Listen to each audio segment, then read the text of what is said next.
Hey, what's up guys, Will here for GSM Arena. Xiaomi's Redmi Note 10 is well known as one of the more feature-packed budget phones you can get these days. But what is it missing? 5G support. So if you're looking to scratch that itch, this is the Redmi Note 10 5G. The connectivity does come with some trade-offs though, so let's see what this phone is all about in our full review.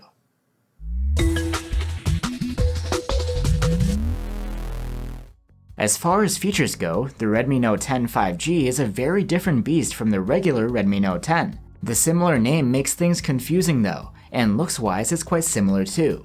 It's also identical to another Xiaomi phone, the Poco M3 Pro 5G.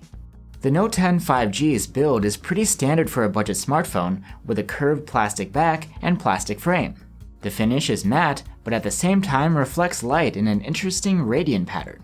Overall, it's a bit heavier than the non-5G model, but it's still easily manageable.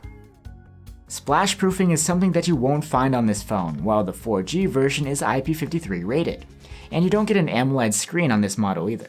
Instead, it's a 6.5-inch IPS LCD with a 1080p resolution, Gorilla Glass 3 protection, and a fast 90Hz refresh rate, which helps smooth out movements on screen. This is actually a bit of an upgrade over the 4G model, which has just a standard 60Hz refresh rate. Overall, this is quite a decent screen. It's plenty sharp, and while there isn't as much contrast as an AMOLED, it's great for an LCD. Brightness is good. We measured around 380 nits with the slider, and it boosts up to 500 nits in auto mode when in bright conditions. And you can achieve good color accuracy through the color settings. You don't get HDR10 support here though.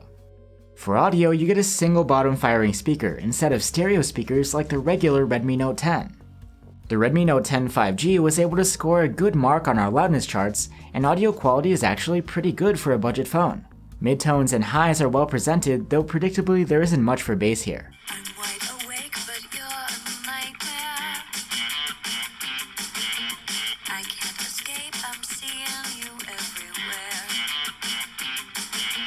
You also have a 3.5mm jack for headphones up at the top, and there's even FM radio support. Waking up and unlocking the phone can be done with a side-mounted fingerprint reader, which doubles as the power button. It's blazing fast. And you can opt for 64 or 128 gigs of storage on board, which is expandable through microSD. The Redmi Note 10 5G's interface is Xiaomi's MIUI 12, which is pretty ubiquitous across the numerous Xiaomi devices that have come out since its debut last year. With MIUI 12, you have the option to keep apps within an app drawer, and they're automatically organized into categories for you. You can also opt to split the traditional notification shade into a separate notification center and a control center, which you access from the top right corner. And since there's an IR blaster, you can use the Redmi Note 10 5G as a remote to control certain appliances with. At the heart of the device, and what gives the Redmi Note 10 5G its name, is MediaTek's most budget-friendly 5G chipset, the Dimensity 700. It's the same chip that you'd find in the Realme 8 5G. Unfortunately, we weren't able to run any benchmark tests here because of restrictions within the OS. But based on our experience with the phone, we can say that performance is solid and acceptable for the class. The UI runs without a hiccup, and games can run decently well if you turn down the graphics settings. The Redmi Note 10 5G has a large 5000 mAh battery, the same size as the non-5G version, and battery life is quite solid. The phone earned an endurance rating of 121 hours in our proprietary tests. You get a 22.5 watt charger in the box, but the device only supports up to 18 watts. This is a different story from the non-5G model, which comes with a 33 watt charger. And unlike what you see on that phone, I wouldn't call this charging fast. We were able to go from 0 to just 33% in half an hour. Now on to the Redmi Note 10 Pro 5G's cameras. There's a 48 megapixel quad Bayer main cam, a 2 megapixel macro cam, and a depth sensor. Here you're missing the ultra-wide cam, which you would get on the non-5G version. During the day, the 12 megapixel photos from the main camera are excellent for the class. They are sharp with plenty of resolved detail, true-to-life colors, low noise, and commendable dynamic range. The rendition of foliage isn't perfect though, and the sharpening could be a bit more balanced. Portraits are taken with the help of the depth sensor. They're detailed with proficient subject separation and accurate colors. The 2 megapixel macro camera doesn't have autofocus, so getting a sharp result can take a few tries. Once you do, the quality is good, with punchy colors and enough detail for this resolution.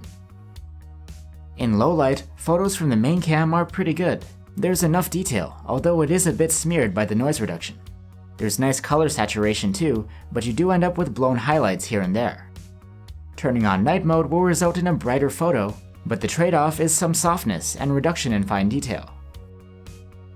You can take selfies with the 8-megapixel front-facing cam, and these are outstanding for this price range. There's plenty of detail, punchy colors, and low noise. Unlike the Redmi Note 10, the 5G version can't shoot video in 4K resolution.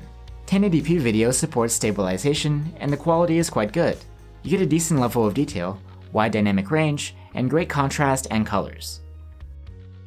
So that's the Redmi Note 10 5G. You get 5G connectivity at a pretty low price, and on top of that, there's a nice high refresh rate LCD, good battery life, nice speaker quality, and a dependable camera both in the daytime and at night. However, we can't help but compare it to its 4G sibling, and feature-wise, it's night and day. You miss out on a lot of things here, like an AMOLED screen, stereo speakers, and fast charging. The water resistance got chopped as well as the ultra-wide cam, and on top of that, the 5G model is more expensive. Overall, the Redmi Note 10 5G is a decent phone if you're looking for 5G on a budget, but if that's not a priority for you, the 4G model has a lot more to offer. Thanks for watching guys, stay safe and see you on the next one.